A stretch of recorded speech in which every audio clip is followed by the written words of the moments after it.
আসসালামু আলাইকুম। আফনাস মাম kitchen and ব্লগে সবাইকে জানাচ্ছি স্বাগত।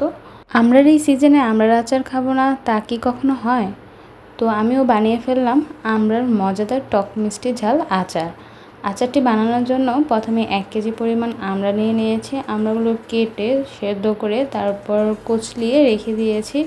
এবার একটি কড়াইতে দিয়ে নিয়েছি সরিষার তেল পরিমাণ মতো, তারপর দিয়ে নিয়েছিলাম অল্প পরিমাণ পাঁচফোড়ন, 2টি শুকনো মরিচ, 1টি তেজপাতা, তারপর থেতো করে নেওয়া রসুন দিয়ে একটু ভেজে তার মধ্যে চিনি দিয়ে দিয়েছিলাম।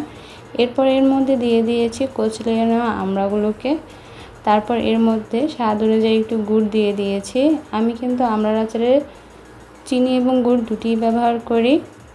তারপর দিয়ে দিয়েছি স্বাদ অনুযায়ী লবণ, সরিষা গুঁড়ো এবং চিলি ফ্লেক্স। সবগুলো উপকরণ দেওয়ার পর খুব ভালো করে আস্তে আস্তে ভেজে নিয়েছি। ভাজতে ভাজতে একটা সময় আমড়ার এই আচারের কালারটি অনেকটা লোভনীয় হয়ে এসেছে।